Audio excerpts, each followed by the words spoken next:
¿Listo? Dale, que estamos en vivo. ¿Ustedes también?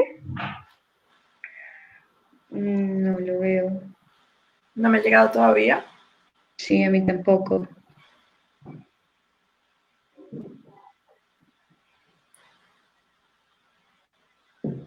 Aquí, Colectivo Aquí ahora también está transmitiendo en vivo en este momento. ¿Ustedes también? ¿Qué? A mí ya me llegó. A mí no me ha llegado. Me sale que Angélica también está viendo ya. Wow, ¿cómo lo puedes ver? Porque a ti te salen en el chat, te salen los que sean amigos tuyos en Facebook, si se conectan. Te sale el nombre. Como somos amigas, me sale. Ah.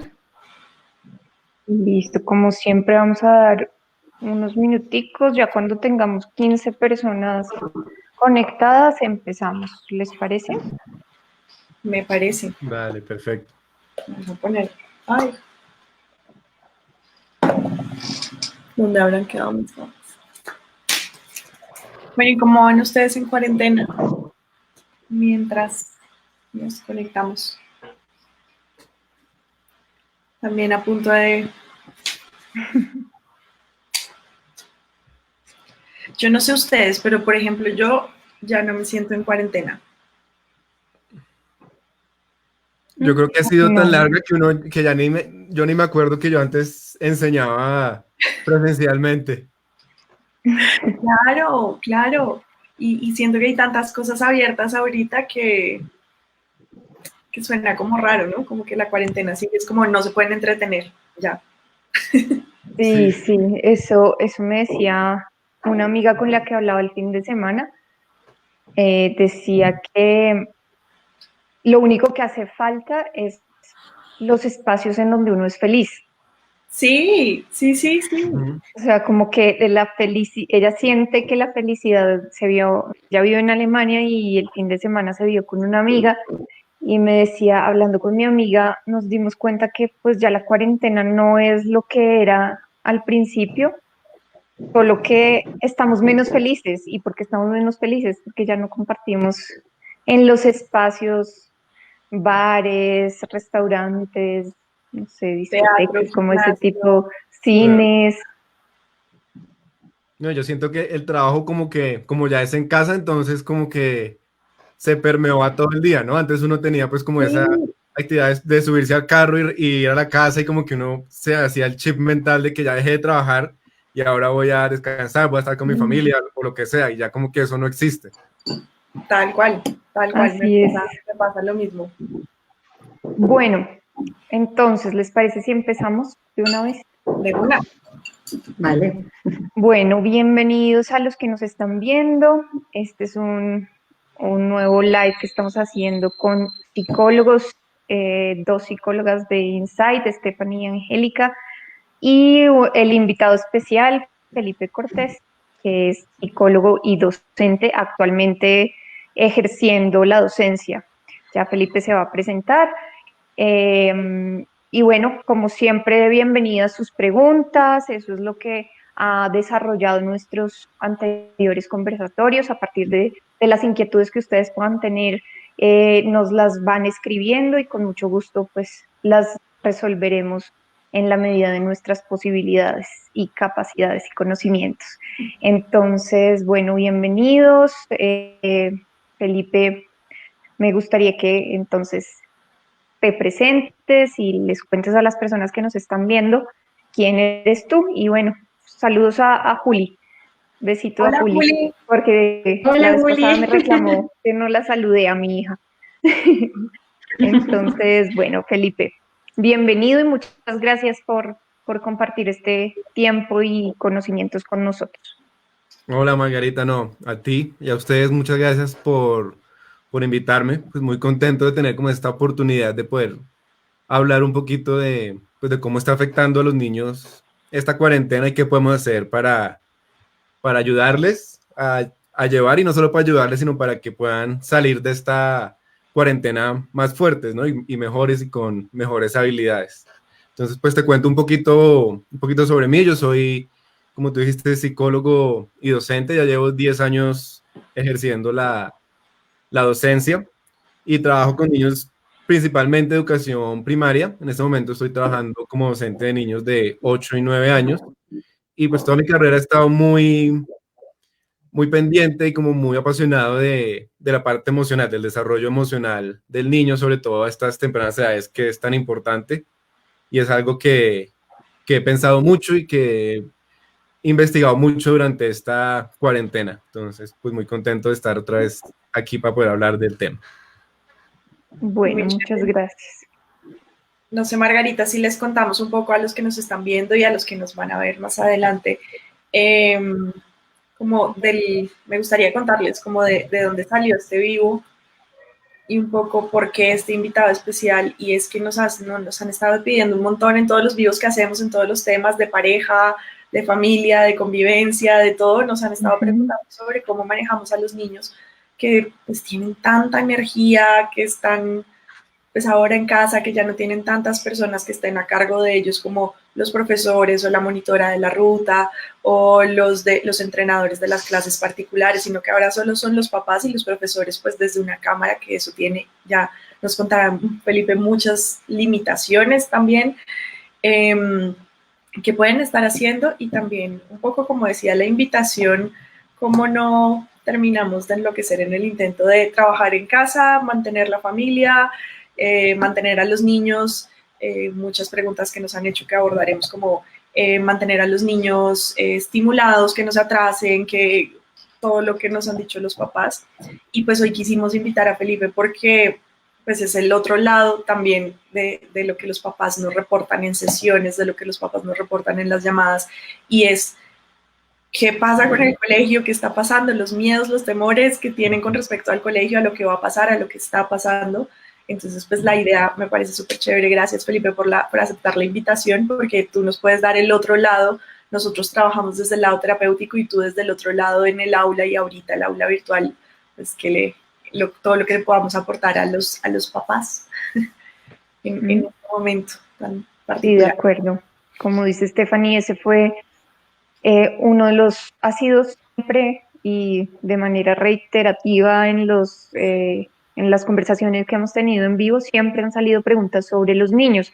Entonces, pues qué mejor que un docente que vive del otro lado, pues nos pueda ayudar y nos pueda dar recomendaciones, tips para el manejo de los niños y bueno, para que los papás tampoco se sientan en esa figura de tengo que ser el profesor y tengo que ser un buen profesor y mi hijo no se puede atrasar y mi hijo y académicamente qué va a pasar, como todas esas angustias también de el desarrollo y el nivel en el que van a estar los niños cuando regresen, si es que regresamos, esperamos que y regresamos a la presencialidad.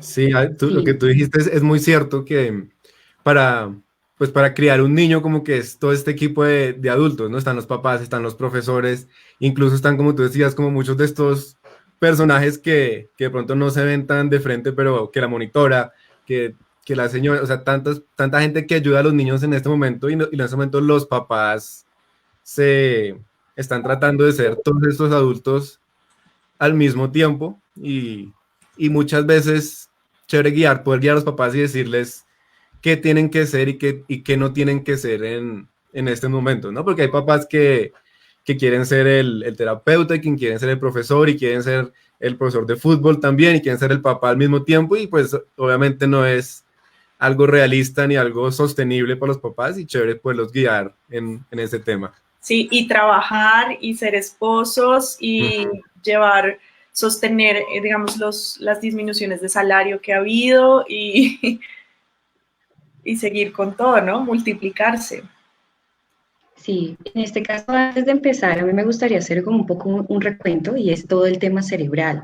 Digamos que desde ahí me gustaría, digamos, compartirle un poco de esa experiencia para que los padres se posicionen un poco en las edades en donde están sus hijos y a partir de eso entender un poco cómo está ese funcionamiento cerebral, ¿no? Entonces, para empezar, me gustaría hablar un poco del tema del nacimiento. Cuando los niños nacen, por ejemplo, las neuronas que tienen son unas específicas que están garantizando la supervivencia. De ahí en adelante se está estimulando todo el tiempo para que el cerebro vaya aprendiendo y adquiriendo otro tipo de habilidades. Tan así que a los 2 años más o menos el cerebro del niño empieza a funcionar de una forma donde empieza a adquirir todo lo que es la parte motriz, el lenguaje, y todas esas habilidades se van adoptando para que ya una vez cuando entra el tema académico y el tema del colegio, pues todas estas se vayan perfeccionando. Entonces, por ejemplo, empezamos con el tema del lenguaje, y desde ahí el lenguaje en principio es para adquirir objetos, por ejemplo, para comunicar algún malestar, pero ya cuando entra al colegio, lo que empieza a ocurrir es que muchas veces, y bueno, en este caso me corrige Felipe, que es el invitado especial, y desde ahí entonces lo que empieza a ocurrir en ese caso es que los niños empiezan a adquirir y a entender cómo ese lenguaje lo pueden utilizar incluso para elementos más abstractos. Lo mismo pasa en el tema motriz. En el tema motriz el niño empieza a intentar levantarse, digamos, un poco motivado para alcanzar objetos, pero ya con el tiempo en el tema escolar, pues lo que empieza a ocurrir también es que se empieza a pulir y a perfeccionar, no solamente en el tema de educación física, sino para apoyar otro tipo de procesos como la escritura y que el niño pueda empezar a transmitir esa información propiamente al tema académico. Entonces, digamos que desde ahí también empezamos a ver variaciones. Por ejemplo, lo que empezamos a ver es que empiezan a distinguir un espacio del otro. Entonces, una cosa es cuando estoy con mis papás, en ese escenario hay unas reglas específicas, una forma de comportarse, y otra cosa es cuando ya estoy en el colegio, que hay una estructura totalmente diferente. Ya vamos a hablar un poco más adelante, bueno, qué está pasando ahorita y esas variaciones, cómo nos pueden estar afectando. Pero digamos que estamos hablando de un entonces donde se manejaban esas distinciones y donde podíamos compartir con, bueno, propiamente los niños, no yo, podían compartir con los compañeritos, podían estar nosotros también, nosotros también. Pero también, sí, Margarita, Stephanie. Extrañamos los almuerzos en la oficina, los caminos en el corredor. Seguramente. Entonces, fíjense que desde ahí lo que está pasando es que habían ciertos espacios, los niños tenían ciertos espacios para el tema del recreo, de consumir alimentos y demás, que claramente, pues obviamente en ellos también va generando algunas variaciones. Ya seguiré contando más adelante sobre el tema cerebral, pero pues la idea es un poco entender esas distinciones y eso que pasaba antes, y bueno, ya vamos a hablar más adelante qué está pasando ahora con respecto a ese funcionamiento cerebral. Me parece muy importante que toques el tema cerebral, Angélica, porque más allá de lo que esté pasando a nivel de confinamiento, pandemia, no tener estos espacios, hay que entender que los niños en su desarrollo cerebral tienen un límite.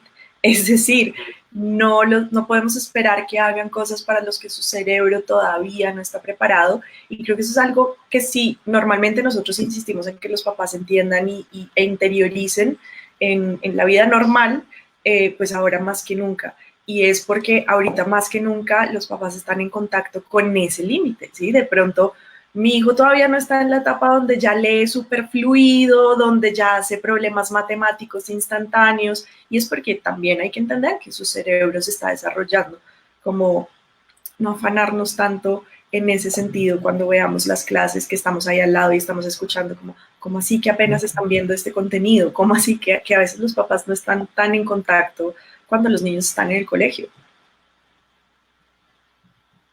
Sí, eso es algo que yo estoy muy de acuerdo y es algo que hablando con los papás, yo tuve entrega de notas como a los 2 meses de que habíamos empezado la cuarentena, ¿no? Fue una entrega de notas muy diferente porque número uno fue virtual, ¿no? Que eso fue en 10 años fue una primera experiencia para mí y para los papás.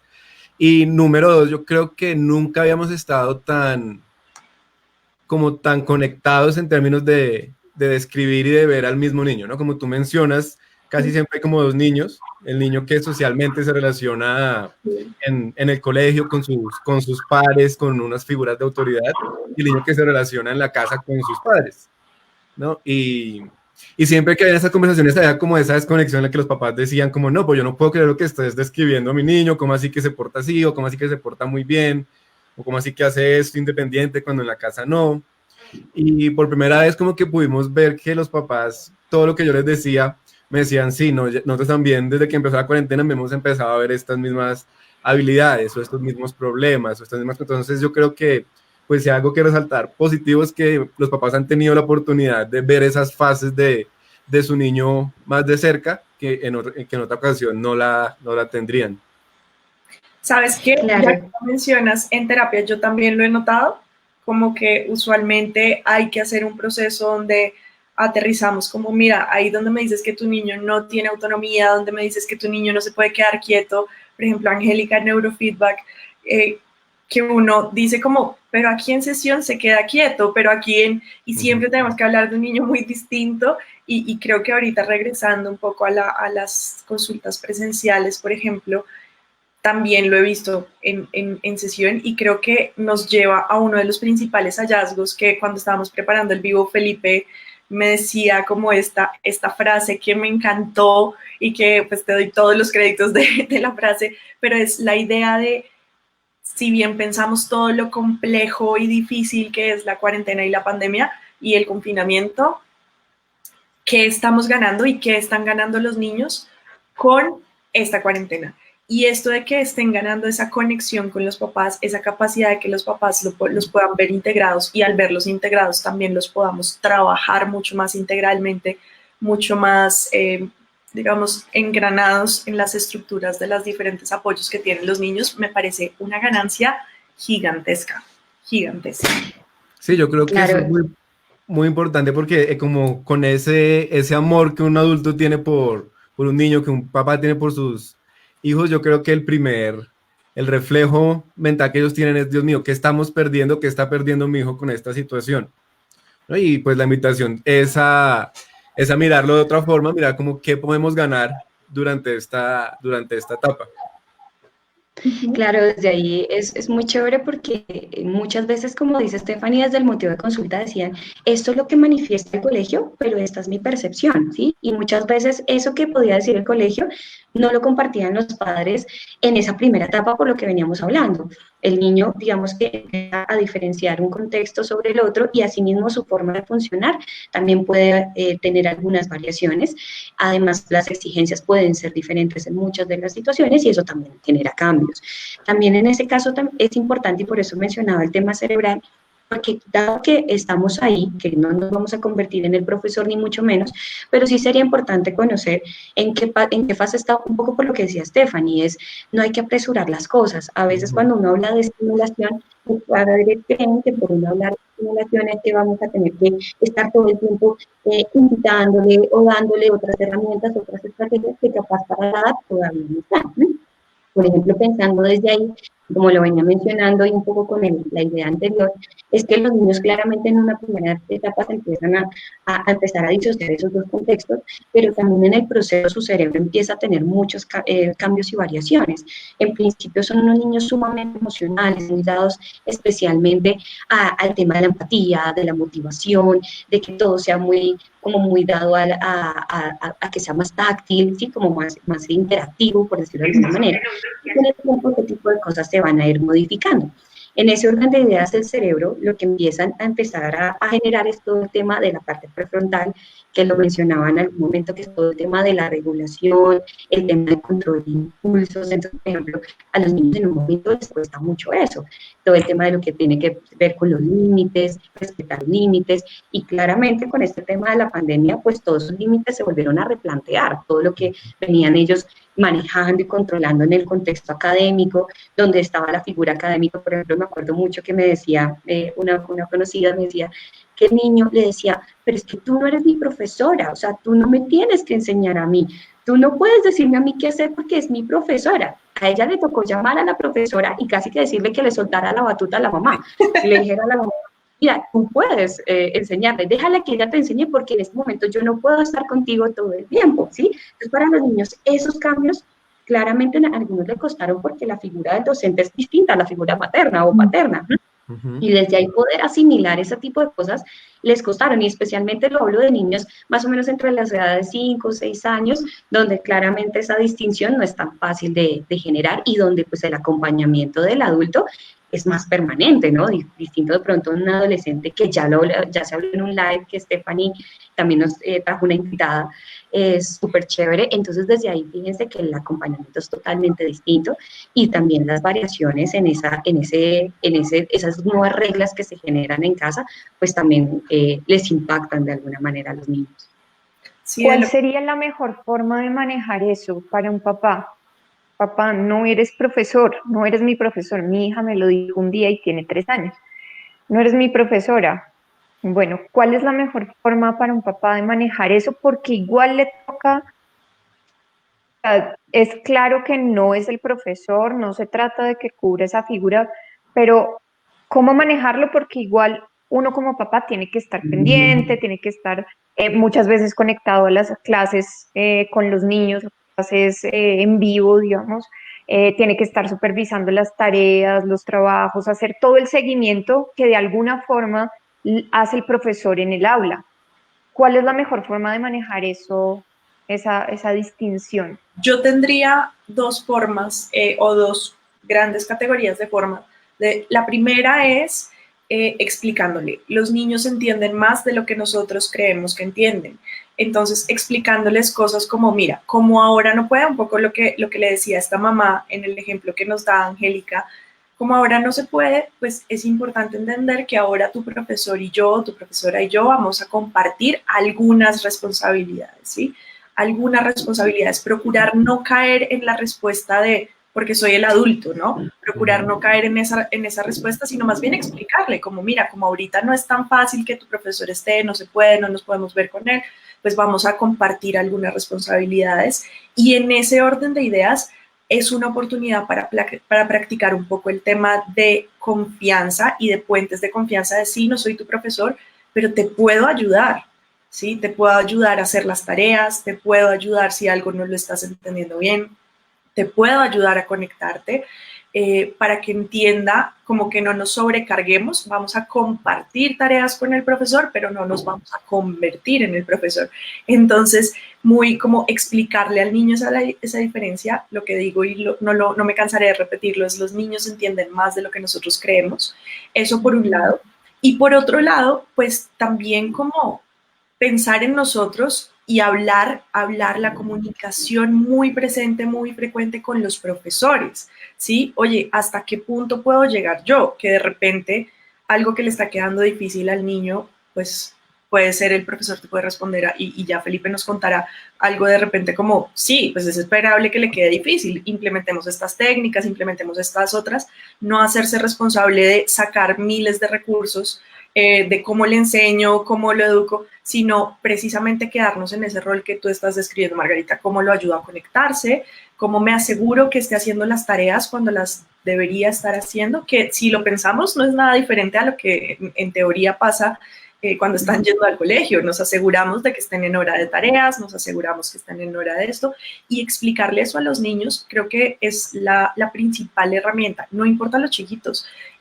No sé, yo trabajo, por ejemplo, yo creo que el más chiquito que tengo en este momento es de 6 años, y él entiende una cantidad de cosas y de normas que a veces cuando vemos la diferencia entre el comportamiento en casa y en sesión, la diferencia está en qué tanto los hacemos partícipes de esas normas. Entonces, mira, la situación está diferente, explicamos la situación. Esto tiene la implicación de que no nos podemos ver con tu profesor, explicamos diferentes implicaciones, esto tiene la implicación de que yo voy a necesitar estar más presente, esto tiene la implicación que tú vas a necesitar hacerte más responsable, eso es algo también que les debemos decir a los niños abiertamente, y finalmente llegar a acuerdos con los niños. Siempre hacerlos muy partícipes de los acuerdos. Hacerlos partícipes de los acuerdos no es necesariamente que ellos puedan cambiar las normas, sino ponernos de acuerdo de manera anticipada, como listo, entonces planeemos esta semana, a qué horas tienes clases, en qué momentos vas a descansar, podemos diseñar con ellos algunas fichitas como de tiempos fuera de computador, ¿sí? Que ellos nos las puedan sacar y obviamente un número limitado, digamos que si tienen 7 clases en el día, hacerles 3, 4, hasta máximo 5 fichitas donde ellos puedan decir, bueno, 10 minutos que necesito pararme y moverme, se vale, y que las usen. Y hacerlos partícipe de eso pues les va a facilitar a los papás también cuando estén en el momento, pues que no se tienen que poner a resistir o a pelear, a luchar con el niño, sino simplemente que les dicen, ok, ya usaste tus fichitas, ¿cuál vas a usar? Ya usaste todos tus tiempos de descanso, tú eliges, mañana los puedes usar diferentes y trabajar un poco en ese camino que sea mucho más concentrado en el apoyo a disciplina, autorregulación, autonomía, confianza y no tanto a yo le tengo que enseñar matemáticas a mi hijo. Ujú. Son mis dos grandes recomendaciones. Sí, Stephanie, yo estoy súper de acuerdo contigo con esa idea de que los niños entienden más de lo que nosotros creemos, ¿no? Yo creo que eso es algo que todos los papás deberíamos ponerlo como en papelitos alrededor de la casa para acordarnos de esa idea durante durante el día a día, porque sí, precisamente los niños entienden mucho y es muy importante hablarles, explicarles. Algo que yo agregaría, y más por el punto de vista de los papás, es también un poco de flexibilidad por parte de los papás. Cuando he visto yo que empiezan los problemas o cuando, digamos, una mamá me llama y me dice, no, es que no me quiere hacer caso o algo así, cuando el papá trata de ayudarle al niño de una forma que de pronto fue diferente a lo que el profesor explicó o no fue exactamente como el niño interpretó lo que el profesor dijo, ¿no? Entonces, pues Angélica, tú nos podrás explicar mejor por qué, pero los niños a esta edad todavía son cognitivamente muy rígidos, ¿no? Sobre todo con esa figura de autoridad del profesor. Entonces, si yo les dije que lo tienen que hacer en un papelito cuadrado y el papá de pronto sacó un papelito que era rectangular y no cuadrado, ahí puede ocasionar un problema. Entonces, como también ayudar, como escuchar al niño y entender de dónde viene el problema, dónde viene como ese choque, de dónde viene esa reticencia del niño de seguir la rutina del papá, ¿no? Y muchas veces me he dado cuenta que son cosas muy pequeñas, ¿no? Entonces, cosas que, digamos, yo de pronto le dije a los niños, bueno, niños, ahora desconectémonos y se ponen a trabajar. Pero entonces, claro, yo les dije que se ponen a trabajar y el niño creyó que se tenía que sentar ya mismo inmediatamente a trabajar y la mamá le dijo, ven, almorzamos. Sí. Entonces, digamos, como poder dialogar como con esas cosas para que no hayan esos conflictos que el niño se siente como teniendo que hacerle caso a dos autoridades, ¿no? Entonces, por un lado, como escuchar eso, y lo que tú mencionabas de las rutinas me parece muy importante. El primer mensaje que yo le mandé a los papás, el primer día que empezábamos la cuarentena esa mañana, les dije, lo más importante es empezar a establecer rutinas y que el niño mentalice que en su casa va a haber un espacio que ese espacio es para estudiar. Entonces, eso fue lo primero que les dije, como cojan un espacio en el que este va a ser donde le explica al niño que te vas a sentar y este va a ser tu espacio para trabajar. Aquí vas a tener tus cosas. Aquí van a estar tus libros, aquí van a estar los lápices y ayudarlos a ellos a coplanear ese espacio para que ellos empiecen a personarse de ese espacio, ¿no? Entonces preguntarles, bueno, si aquí vas a estudiar, ¿tú qué crees que necesites para las clases? Entonces ellos empiezan a decir, bueno, necesito los lápices, necesito tales libros, tal cosa. Y muchas de esas cosas, obviamente, el papá los va a guiar y muchas de esas cosas, dependiendo de la edad del niño, si la rutina se sigue, van a encontrar a la marcha, ¿no? Entonces, digamos, si están haciendo clases presenciales y de un momento a otro el profesor dice, bueno, ahora pueden sacar el libro y el niño tiene el libro por allá en la cocina, entonces ahí se van a dar cuenta como, ay, bueno, ahora sí, para la próxima vez necesito tener tal libro cerca o tal útil cerca, y si el niño no hace esa reflexión y el papá se da cuenta que tuvo ese problema de que no tenía los implementos, le pueden preguntar, bueno, ¿y ahora qué vas a necesitar para la próxima vez que tengas español y tengas que leer el cuento? El niño así, sí, no voy a necesitar tener mi cuento organizado. Entonces, como ayudar a co-crear esas rutinas y lo que tú decías de esos como espacios de cuando estudio, cuando trabajo, pues si el colegio tiene horarios fijos, como los que tienen clases en vivo, pues eso va a ayudar mucho como a delinear y entre más visual se le pueda hacer al niño. Incluso yo mismo necesito mis cosas visuales, no lo pueden ver, porque aquí al frente donde estoy sentado tengo mis horarios pegados y todo, entonces si yo lo necesito, un niño lo necesita aún más. Entonces ayudarle a hacer ese horario visual en donde él sabe a qué hora se tiene que conectar Y si, digamos, las clases no son en vivo, si son clases, digamos, por video que los niños pueden ver a su ritmo, o como sean, pues aún más importante ayudarlos a hacer como esa rutina. ¿A qué hora nos vamos a levantar? ¿A qué hora vamos a estar sentados haciendo tal clase? Entonces, y que eso sea co-construido, ¿no? Que no sea impuesto. Y uno cree que eso de imponer de pronto solo es importante en los adolescentes, pero incluso en un niño chiquito, cuando el niño siente que él mismo lo hizo, que él mismo lo ayudó a organizar, se va a sentir mucho más motivado para cumplir con esa rutina. Totalmente de acuerdo. Y mencionas algo como las edades, el tema de las edades de los niños. Ya Angélica nos contará dentro de la niñez como qué retos tenemos en cada etapa, pero en las edades a nivel cognitivo o a nivel comportamental es muy importante tener en cuenta, uno, que no importa la edad de tu niño, una conversación abierta siempre le va a ayudar, siempre. Siempre van a entender más de lo que creemos. Eso de los papelitos me encanta, como que nos lo recordemos todo el tiempo. Dos, que también hacer una apertura de emociones, tanto mías como adulto versus las del niño como niño, va a ayudar mucho a tener un acompañamiento de lo que vaya trayendo, que a veces ni siquiera depende de la edad, sino de lo que está sucediendo. Más chiquitos, por ejemplo, pensemos por debajo de 6 años, por debajo de 7 años, aunque los de 7 ya lo entienden mucho mejor, el tema de tenemos la responsabilidad como adultos de permitirles que nos expliquen qué están sintiendo, y un niño a esa edad no nos va a decir, mira, estoy sintiendo un poquito de frustración con un poquito de preocupación y nervios. El niño nos va a decir, no, esto es feo, no me gusta, ¿sí? No es justo, cosas así, y es muy importante escuchar eso y que cuando lo escuchemos lo podamos procesar nosotros y decir como, esto me suena que está enojado, y devolvérselo, ¿no? Como, te estoy escuchando que estás un poco enojado, esto te parece injusto, ¿no? Como pensando en los mensajes que cada emoción trae, siendo capaces de devolverle al niño la emoción y trabajar con esas emociones que, independiente a la edad, nos van a permitir hacerles un acompañamiento mucho más cercano en la situación que estén viviendo. Ahorita resulta ser un confinamiento, pero en la situación que estén viviendo. Por ejemplo, Felipe, sé que tú nos contabas al principio que haces mucho trabajo emocional con los niños, y es que los profesores tienen que hacer trabajo emocional con los niños en el aula, entonces ahora con más veras a los adultos en casa, pues nos toca asumir esa parte que no es tan fácil para el profesor, conectarse uno a uno, o bueno, cuando el niño esté fuera de clase, fuera de horario, decir como, bueno, ¿y cómo te estás sintiendo? ¿Qué te gustó de hoy? ¿Qué no te gustó? Hacer preguntas muy dirigidas a ese tipo de elementos, no tanto como, ¿cómo te fue hoy? Porque el niño de cualquier edad normalmente nos va a responder, bien, mal, ¿sí? Realmente no es porque no quiera hablar, sino porque no sabe muy bien qué le estamos preguntando.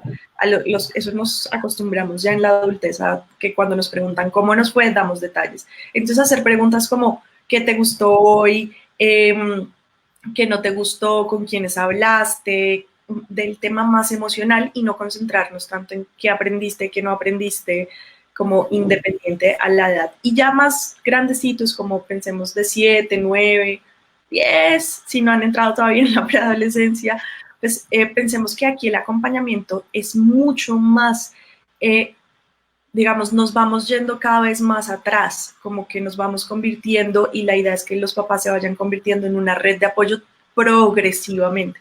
Entonces, mientras más grandecitos, es más esto de la co-creación desde las ideas de ellos. Tal vez nosotros empecemos a darles más espacio, como a que ellos propongan, no a que cambien las reglas, sino a que propongan el plan, a que ellos asuman como, bueno, mira, no estoy entendiendo esto, pero lo voy a intentar, dale, inténtalo, y siempre repetirles, estamos acá si necesitas algo, estamos acá si necesitas algo, como yéndonos un poquito más pasitos atrás de acompañarlos.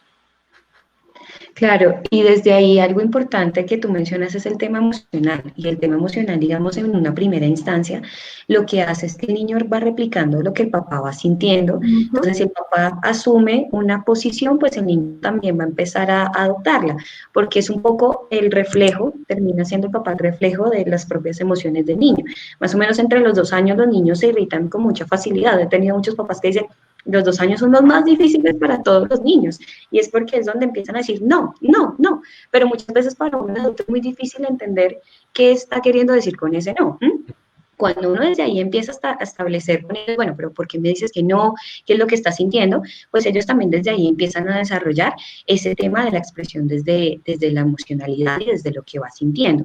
Tengamos en cuenta que si bien yo hablo del cerebro y lo estoy hablando un poco desde el tema más de tipo cognitivo, este no es aislado, o sea, este está acompañado de ese tema emocional que claramente está ahí rondando cada vez que el niño aprende, cada vez que el niño tiene una clase, y desde ahí obviamente va teniendo incluso preferitismos. Entonces hay niños que dicen, me gusta más matemáticas, me gusta más esta materia, me gusta más la otra, y también va generando sus procesos. Quería responder un poco la pregunta de Felipe, que decía, porque a veces pueden ser un poco inflexibles en cierto tipo de cosas los niños. Eso es un proceso, entonces desde ahí los niños van, se maneja el tema de la atención, el lenguaje, la memoria, todo eso va de manera conjunta, pero digamos en una primera instancia ellos entienden las normas como blanco y negro. Entonces si a mí me dicen que no, es no.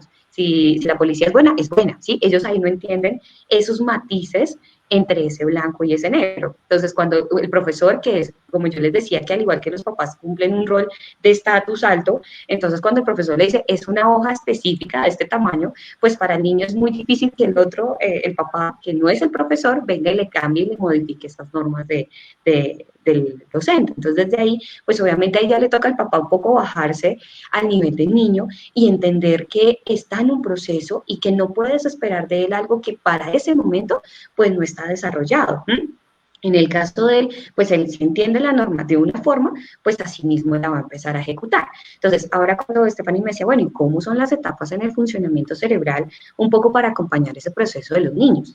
Hay que entender que en principio, como yo les venía mencionando, el cerebro empieza muy primitivo, ¿sí? Entonces el funcionamiento es tan primitivo que solamente prioriza la supervivencia del bebé, genera vínculos con la madre y con el padre a tal punto de que pues tenga esa protección y ese cuidado para que obviamente garanticen la supervivencia del mismo.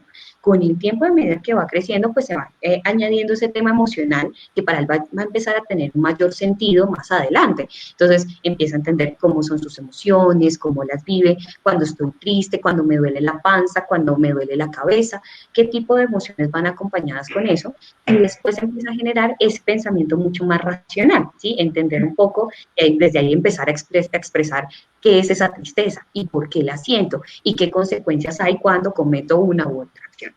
Entonces, ¿qué empieza a ocurrir con el cerebro? El cerebro se va desarrollando de tal manera que, como les venía mencionando, lo último que se desarrolla es la parte prefrontal.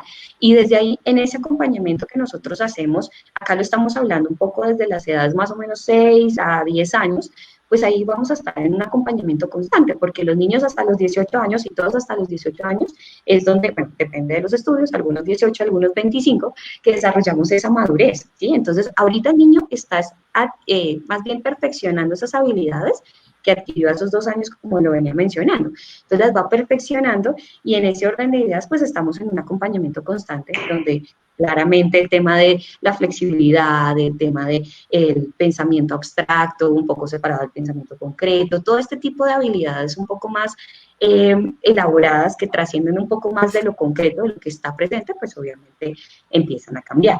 Desde ahí, obviamente, la idea de los padres, como lo decía Estefanía, es el acompañamiento, ¿sí? Acompañarlos sin ser el docente y entender que cada etapa tiene su, como lo decía aquí alguien muy interesante, cada etapa tiene su reto y es un reto enorme porque claramente cada uno va cambiando y cada cosa va, y además porque también el funcionamiento de cada niño es distinto, o sea, vemos, y creo que eso Felipe no lo puede decir, en el aula vas a encontrar infinidad de niños con infinidad de formas de funcionar y de ser, y ahí claramente también hay que respetar su propia identidad y cómo se está construyendo de manera individual, ¿sí? Entonces cuando el papá dice es que tienes que irte bien en todo, me tiene que ir realmente bien en todo, si a mí me gusta más ese tipo de materias y las otras las voy pasando, voy bien, las voy pasando, eso quiere decir que yo también desde ahí estoy construyendo mi forma propia de verme frente al mundo y qué cosas me gustan frente a ese mundo. Entonces también el tema de los padres es ese tema de la exigencia, como tienes que, ¿sí? No, pues de pronto hay que respetar esas individualidades en cada uno. Bueno, tenemos, si quieres, no sé si tenías algo por decir, Felipe, frente a lo que estábamos hablando, y si tenías algo por decir, después hablo yo. Bueno, yo voy a decir rápidamente lo que dice Angélica, me parece muy importante para que los papás y los docentes también entendamos que en esta situación y en todas las situaciones lo que necesitamos como adultos darle al niño es flexibilidad, ¿no? Como que no podemos abordar esa situación con la mentalidad que el niño es el que se tiene que adaptar a las circunstancias o el niño es el que tiene que mirar cómo hace, sino somos nosotros que tenemos que ser flexibles para poder darle al niño lo que necesita en esa etapa cognitiva en la que está, ¿no? Sin ser laxos ni permisivos, sino saber qué es lo importante, qué necesita mi niño, en qué debo insistir y en qué no debo insistir, ¿no?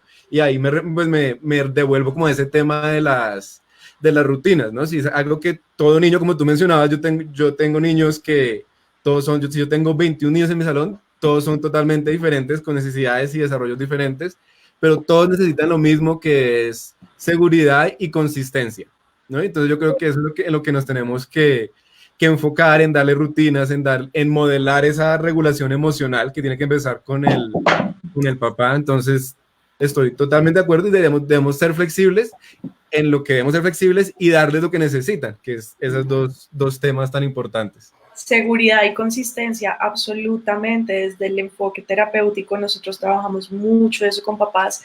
Creo que pase lo que pase, siempre darles la seguridad por medio de conversaciones abiertas, de apoyarlos, y la consistencia. Y es que lo que negociamos con ellos, les vamos a hablar de que vamos a ser flexibles, pero cómo hacer esta diferencia entre lo negociable y lo no negociable, ¿sí? No es negociable que te tengas que parar para conectarte al colegio, es como pararte a ir al colegio, pero tal vez puede ser negociable que si lo tienes que hacer con color rojo, lo hagas con color azul. Tal vez puede ser negociable lo que también con el profe podamos ponernos de acuerdo en que puede ser negociable y ser muy consistentes en eso. Los niños, precisamente porque son de pensamiento tan rígido, para un niño es totalmente confuso que un día le digan, no te puedes comer el postre después de la comida porque hiciste pataleta, y al otro día hace pataleta y le damos el postre. Para el niño eso es como ponerle una bomba en la percepción del mundo. Entonces la consistencia, Felipe, me encanta que la traigas acá porque es algo clave en cualquier parte de la niñez, en cualquier punto de la niñez.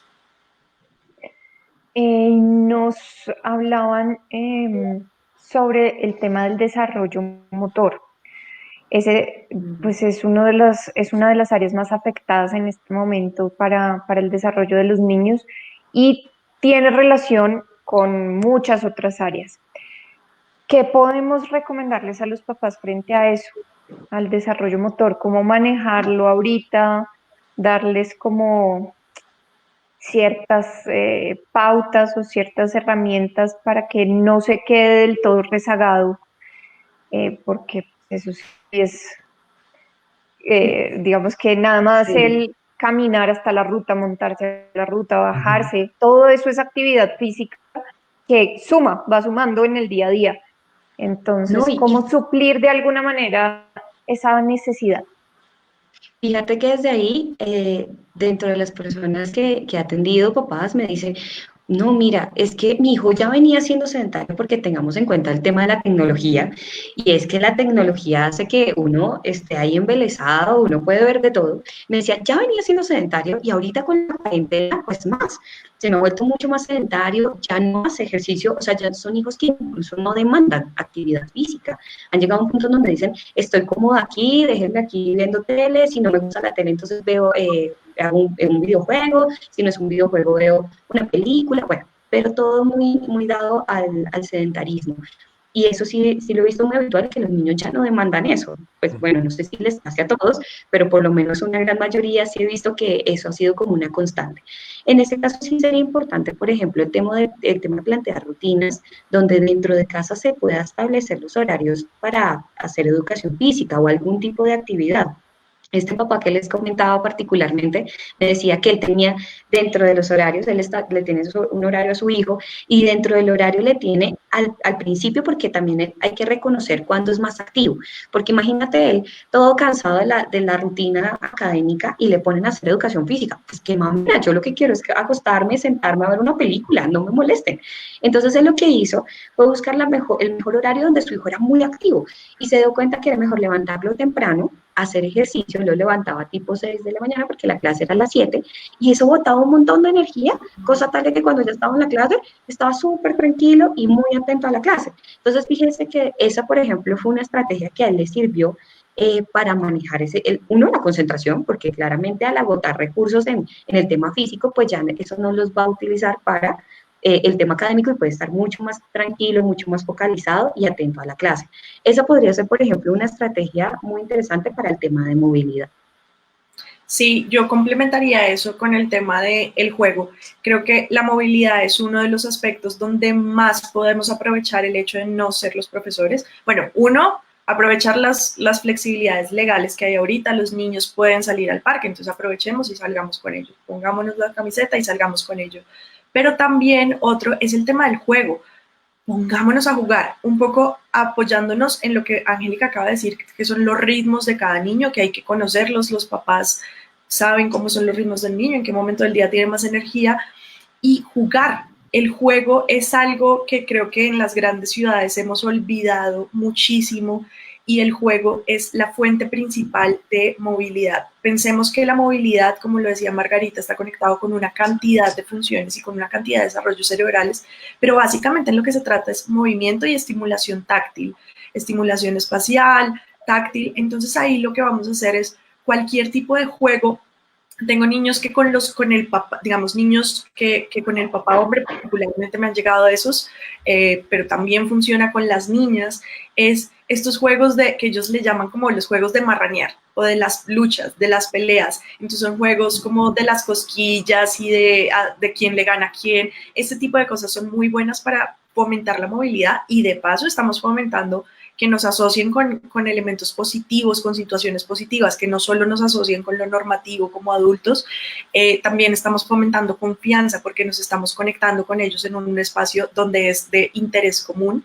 Y lo otro es pensar cómo los estamos entrenando. Recordemos que no dejamos de ser mamíferos y que nosotros como mamíferos respondemos ante contingencias positivas y negativas, es decir, premios y castigos. A veces no se vale, digamos que no es tan chévere castigar el no hacer actividad física, como si no haces actividad física, pues te quedas encerrado en tu cuarto. Bueno, pues es lo que quería. Entonces, más bien, como reforzar, pensar qué actividades estamos reforzando, como, bueno, hoy estuviste todo el día en el computador, entonces, ¿qué te parece si jugamos algo chévere, no sé qué? Y al final nos hacemos...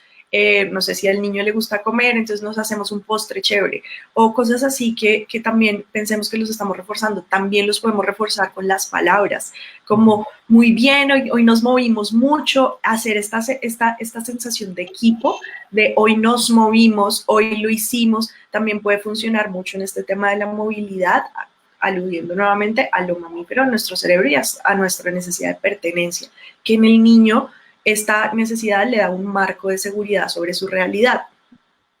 Entonces también, ¿qué les podemos reforzar?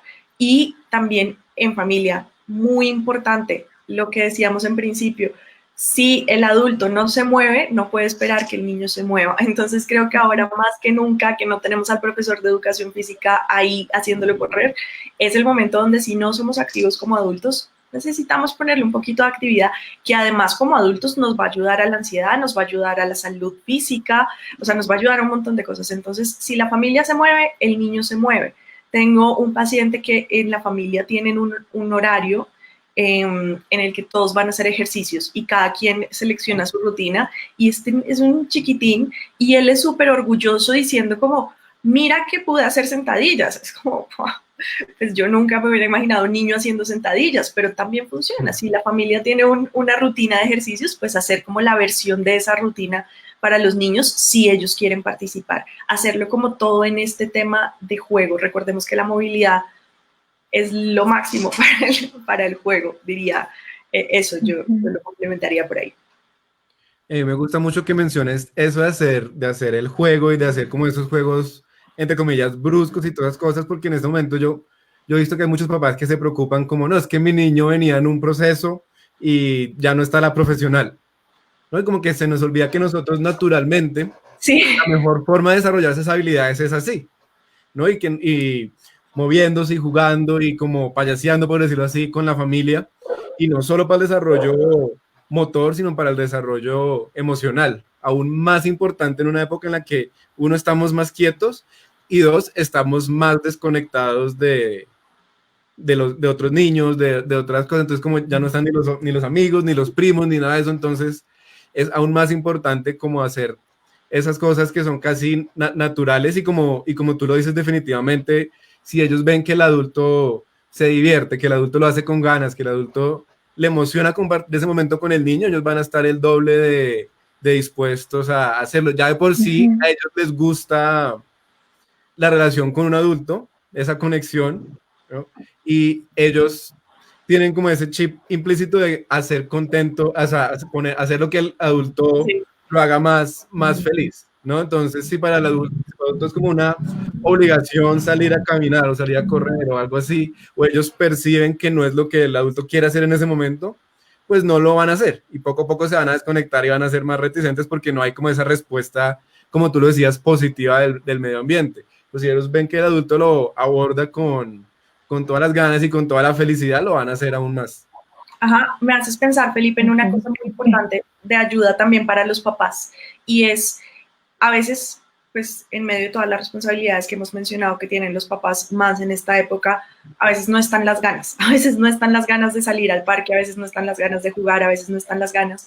Es muy importante entender que en la psicología humana, nuestras emociones se retroalimentan con nuestro estado fisiológico, con nuestras señales físicas.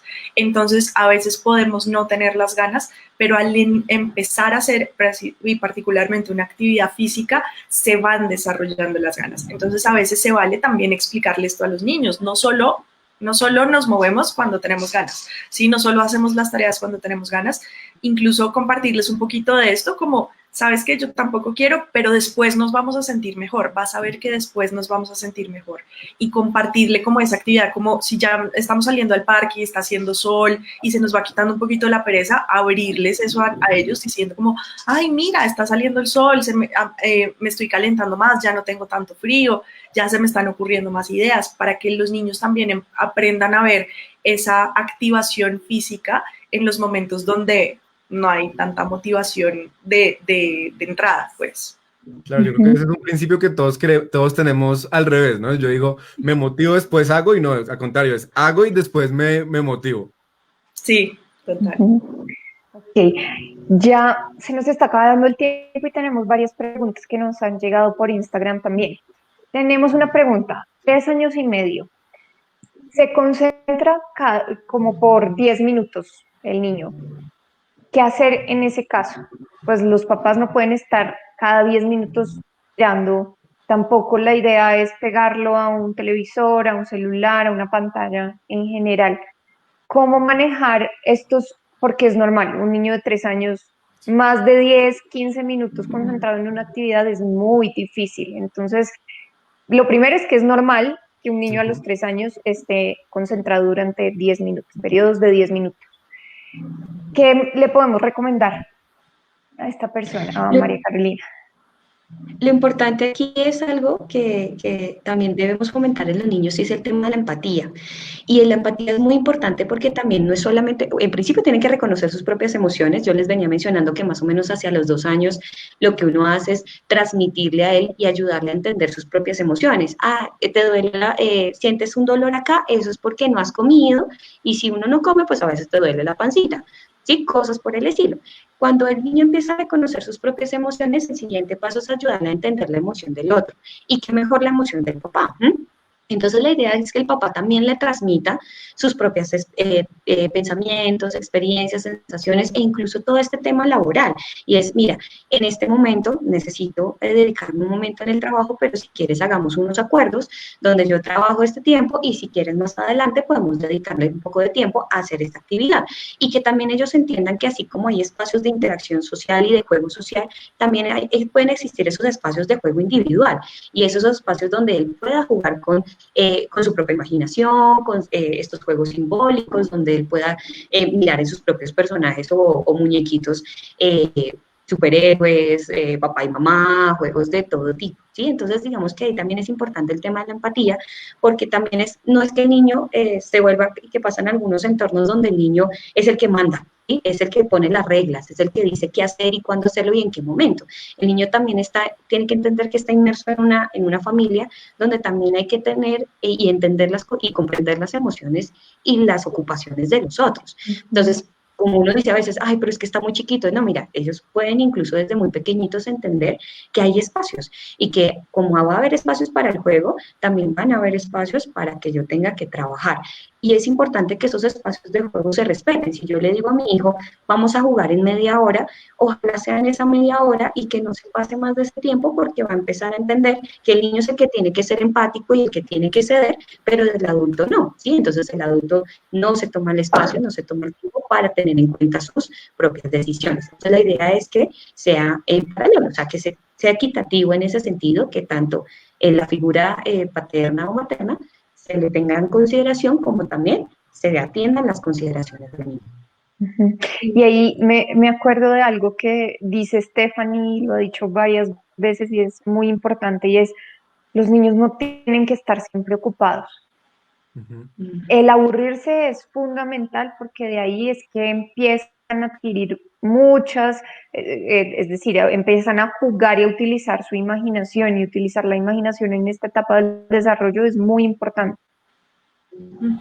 Sí, me parece muy importante presentarles esto que comenta Angélica de los espacios como una cosa positiva, tal vez no como, mira, estoy muy ocupado, necesito trabajar, regular un poco las propias emociones del adulto en ese momento y decirle como, este es momento personal, más tarde tenemos momento conjunto, mostrárselos como algo positivo, es el momento de la creatividad, es el momento de que puedes hacer lo que quieras, es el momento de esto. Y ya para los temas de las clases, por ejemplo, si el niño quiere cambiar de actividad cada 10 minutos, es muy importante ahí regular dos cosas, y es uno, es donde más podemos usar las fichitas, podemos usar cosas muy vistosas que el niño incluso pinte o haga o elija para que él vaya regulando como listo, cada 10 minutos, o le ponemos un relojito, cada 10 minutos te puedes parar, dar una vuelta, ir al baño, estirarte, no sé, saltar, jugar al mico, a lo que en el lenguaje normal tengamos con el niño, y 5 minutos después te vuelves y te sientas. Un poco como darle la posibilidad de, creo que ahí puede estar la flexibilidad de entender que es normal que el lapsus del niño dure 10 minutos. Ya nos contarás, digamos, en el aula cómo se maneja, pero digamos, desde nuestro enfoque, yo le diría a los papás eso, pongámosle un relojito, que eso va a permitir que es entendible, es normal, pero también que al niño le va a dar la capacidad de, yo no me paro hasta que no suene esto. Yo no me paro hasta que yo no pueda decidir si más bien guardo este tiempo y tengo un tiempo más de juego adelante, o si tomo mis descansos de 5 minutos. Esas fichitas pueden ser muy importantes. Y reitero lo que dice Angélica, regular la emoción de los papás. Si nos frustramos porque el niño se para de clases, le vamos a transmitir esa frustración. Entonces necesitamos un poco entender y acompañar nuestras propias emociones también. Vamos al punto que siempre llegamos en algún momento de los vivos, y es si vemos que nos está costando demasiado trabajo regular nuestras propias emociones, el mejor tip de salud mental para los niños es el papá busque ayuda, ¿sí? No para el niño, para uno mismo, para uno como adulto aprender a regular las emociones. Mientras uno más regulado esté, más regulado va a estar el niño. Yo diría que tenemos también que mirar qué expectativas tenemos con los niños, ¿no? Porque muchas veces tratamos de acomodar al niño a un horario de un adulto grande que está trabajando, ¿no? Entonces, si mi niño tiene 5 años y yo tengo una reunión de 45 minutos y la expectativa es que se siente los 45 minutos de hacer otra cosa sin que interrumpa, pues no es una expectativa realista. Y aún mucho más cierto cuando estamos hablando de un niño de 3 años y medio, como el de la pregunta, ¿no? Entonces, pues y esto es como un llamado, yo creo que más para los docentes y para los papás también, que por favor se aseguren que las actividades y las expectativas que tengan del niño sean realizables con el niño, porque si no son realizables, si no son posibles, por más que hablemos con el niño, por más que le demos opciones, por más que le hagamos los dibujos y las ayudas visuales, si el niño no puede dar los 45 o los 10 minutos de estar sentado, pues de ahí para abajo el resto va a fracasar. Y como tú mencionabas, pues una vez que nos aseguremos de que la expectativa es realista, darle esas opciones de cuando, si yo ya, a mí me gustó mucho lo que tú mencionabas, Angélica, del papá que empezó a observar al niño y dijo como, bueno, por la tarde ni modo de hacerlo correr porque quieres acostarse a mirar televisión, hagámoslo me encantó como esa capacidad de responder a las necesidades del niño, y aquí podemos hacer lo mismo. Bueno, entonces, cuando, como la mamá que ya identificó, no pasa de 10 minutos, excelente, entonces ya se sabe que a los 10 minutos el niño tiene todo el derecho de pararse y darle a la mano las opciones, como tú decías, ¿no? Y ayuda mucho cosas visuales, y con un niño de esa edad pueden ser fotos, puede ser, digamos, la foto del lazo, la foto del papá y la foto del iPad, por ejemplo. Entonces, ¿cuál de esas tres él va a escoger para este descanso? Y él poco a poco se da cuenta que, bueno, me cansé, me distraje, y él obviamente hasta el papá lo va a guiar, bueno, te cansaste, ya estás cansado, quieres hacer otra cosa, entonces, bueno, escoge una de estas tres, ¿no? Y si el papá no puede, entonces pues se le quita la ficha al papá. En este momento no hay papá, solo hay o el iPad o el lazo o lo que sea, o cualquiera que sea, o los legos o la actividad que sea. Entonces también como ayudarlo a él a visualizar esas, porque a veces para un niño de toda esa edad es difícil decir, bueno, me cansé y ahora lo que yo creo que quiero hacer es lo siguiente. Ellos no van a tener ese pensamiento. Entonces, entre más concreto y más visual sea para el niño, mejor. Bueno, ya llegamos al tiempo establecido para el live, pero tenemos algunas preguntas que les pediría. Creo que algunas ya las hemos respondido de alguna manera, pero les pediría ser breves para contestarlas rápidamente y que no se nos vayan sin responderlas. ¿Cómo manejar los siguientes meses de confinamiento hasta que los niños puedan regresar? Rutinas, flexibilidad, acuerdos con ellos, diálogo, escucha. ¿Qué más le podríamos decir a Francisco? ¿Qué nos pregunta? Bueno, yo creo que además de rutinas, flexibilidad y todo esto, aplicar el tema, insisto, no me cansaré de insistir en proponerles a los niños que los espacios de aburrimiento son buenos espacios. Sí, son espacios de hacer lo que quieras, de creatividad, de proponerles esto, sabiendo que ahorita con más veras, pues todavía se demora un poquito esto lo siguen extendiendo y lo van a seguir extendiendo, entonces eso. Y lo otro que les diría es aprovechemos cuánta flexibilidad legal haya. ¿Qué quiere decir? Si aprobaron salir a los parques, salgamos a los parques. Si vemos que en la casa nadie se ha contactado con el exterior, absolutamente nadie, en la casa del primo tampoco nadie se ha contactado con el exterior y los podemos juntar para una cita de juego, hagámoslo, ¿sí? Promover, como buscar también esas flexibilidades que hacen parte de también nosotros como adultos, cómo nos ajustamos a este tiempo que queda en confinamiento. Yo le agregaría en 2 palabras para los papás: mucha autocompasión y mucha tranquilidad, ¿no? Esto es un tema que nadie está preparado, nadie puede prever, nadie puede controlar, y pues que los papás sepan que, en primer lugar, los niños son muy resilientes. Ellos pueden sobrellevar todas las circunstancias, y desde que nosotros les demos esas estructuras, esas cosas que hemos mencionado, el resto pues va a tener altibajos, pero pues que los papás entiendan que es parte del proceso y que los niños, en la gran mayoría de los casos, van a estar bien, y que ellos están haciendo un buen trabajo con sus niños. ¿Cómo hacer el manejo de las clases mientras los papás trabajan? Bueno, yo creo que eso es algo que hemos ido un poquito respondiendo. Creo que es el tema de entender en qué edad está tu niño. Me encantó lo que dijo Felipe, aterrizar las expectativas, hacer acuerdos co-creados con el niño. Y dentro de estos acuerdos, los espacios, es muy importante delimitar los espacios tanto físicos como en tiempo. No sé si se me escapa algún otro. Y por último, tener en cuenta el tema de que no es necesario todo el tiempo estarlo estimulando, ¿no? Que algo que veníamos hablando también, no hay que estarlo estimulando, los niños necesitan espacios también para otro tipo de actividades, y pues digamos que en ese caso los niños lo van a ir estableciendo, y respetar cada proceso y cada etapa, ¿sí? Cada etapa que los niños vayan atravesando, no hay que ir como intentando que el niño logre más, porque él va a su propio ritmo y a su propio proceso. Y bueno, por último teníamos, no, esa ya era la última, tener equilibrio entre el hogar y el trabajo. Eso, no sé si aquí también decirles a los papás, como en medio de esta autocompasión y esta tranquilidad que Felipe menciona, tranquilizarnos que todos, lo hablábamos cuando preparábamos el vivo, todos, incluidos niños, adolescentes, adultos, todos nos estamos atrasando un poquito en unas cosas en esta pandemia. A todos se nos está bajando la masa muscular un poquito porque estamos más quietos, a todos se nos está, como nos estamos cogiendo un poquito de pereza, como, uy, se va a acabar la pandemia, no sé si quiero salir de mi casa, estoy muy cómoda aquí, entonces a todos nos está pasando esto. Y entonces ir un poquito entendiendo que si a todos nos está pasando, también todos los sistemas nos tendremos que ajustar a eso, ¿sí? No sé, me comentabas, Felipe, que los colegios son totalmente conscientes que los niños que van a recibir después de confinamiento, pues no son los que, digamos, se esperaría en un pensum normal presencial.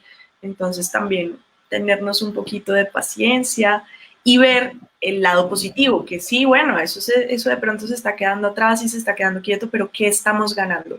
¿Qué estamos ganando con nuestros hijos? ¿Qué estamos ganando en vida, en familia? ¿Qué estamos ganando? Creo que es lo más sano que podemos hacer en este momento. Listo, bueno, como siempre, resumen de cierre, me corrigen o agregan lo que haya por decir. Entonces, entender que el cerebro, el desarrollo cerebral, la flexibilidad cognitiva de los niños tiene un límite, no tiene el nivel de desarrollo de un adulto, principalmente el área prefrontal del cerebro que se encarga de todos los procesos un poco más complejos. Flexibilidad de pensamiento, pensamiento abstracto más allá del concreto, el tema del autocontrol, todo eso está asociado a la parte prefrontal del cerebro, que es lo último que se desarrolla. Por lo tanto, en los niños no vamos a encontrar ese nivel de madurez cerebral que nos va a permitir ese manejo. Entonces, empezar por ahí, entender que nuestros hijos no tienen el desarrollo cerebral que les permiten actuar como un adulto, pensar como un adulto, tomar decisiones como un adulto. Rescatar lo positivo que nos ha dejado en la cuarentena, la unión familiar, conocer mucho más a mi hijo, cómo es mi hijo académicamente, reconocer la labor de los docentes. Aquí, Felipe, creo que han hecho un trabajo en tiempo récord, ajustar lo presencial a lo virtual en tiempo récord, sin tener ninguna preparación para eso, pues creo que ha sido todo un reto para los docentes y desde acá lo queremos reconocer. Entonces, pues a nivel de la familia, liberarse un poquito los papás de la carga de no son docentes, lleguen a acuerdos con los hijos para que no se confunda ese rol de docente papá. Hacerlos partícipes de los acuerdos, dialogar, escucharlos, tener rutinas claras, específicas, tener, como decía Felipe, un espacio de estudio, qué voy a preparar para ese espacio, qué clases tengo hoy, cómo las voy a preparar, como alistar la maleta como si me fuera para el colegio, pero lo voy a hacer en casa, mantener como esas rutinas un poquito para organizarnos, preguntas orientadas a lo emocional, no nos quedemos en el, digamos, como para establecer un poco más de empatía, de reconocimiento emocional de lo que le está pasando a mi hijo. No preguntas de cómo te fue, porque como decía Stephanie, nos van a responder bien o mal, sino más orientadas a lo emocional, a que el niño nos pueda contar con un poquito más de detalle qué le está pasando, qué te gustó, cuál fue la clase que más te gustó, por qué te gustó eso, qué te llama la atención, investiguemos un poquito si hay el tiempo. Me gustan los dinosaurios, bueno, miremos un poco la historia, así como acompañarlos en esos procesos, en esos gustos. Seguridad, consistencia y flexibilidad son palabras claves. Darles seguridad a los niños a partir de nuestras emociones, de nuestro reconocimiento de las emociones. Consistencia, una mezcla ahí un poco compleja puede llegar a ser en la práctica, pero consiste como un ajuste perfecto entre consistencia y flexibilidad. No significa que el niño sea el que mande, no significa que el niño sea el que ponga las reglas porque hay un adulto, pero sí llegar a acuerdos con el niño, ser flexibles en lo que debemos ser y ser consistentes en lo importante. Exacto, ahí Margarita es los negociables y no negociables. Saber de adultos qué es negociable y qué no es negociable. Si tenemos dudas, consultar con los docentes o con el terapeuta si lo tienen y plantearle a los niños, esto es negociable, esto no. Y el aburrimiento es importante. No pretendamos que nuestro hijo esté todo el tiempo, no nos angustiemos nosotros porque nuestros hijos estén todo el tiempo haciendo cosas, permitámosles aburrirse, que de ahí salen gustos, intereses, preferencias, imaginación, bueno, se desarrollan muchas cosas importantes para el niño. Tal cual. ¿Algo más? Yo creo que por este lado no, lo resumiste todo. Sí, no, Listo. perfectamente. Felipe, muchísimas gracias. A De ustedes, verdad no, que muchísimas gracias. reconocemos la labor de los docentes en este momento que ha sido muy, muy valiosa. Sí, muchas gracias y un saludo a mis amigos docentes que en todo el país y en todo el mundo han hecho de verdad un Sí. trabajo muy bueno. Yo he visto unas cosas impresionantemente admirables. Sí, Ok. espectacular. Bueno, muchas gracias nuevamente, Estefanía y Angélica. Bueno, Nos veremos en un buena próximo noche. en vivo. Descansen. Descansen. Chao. Chao. Chao.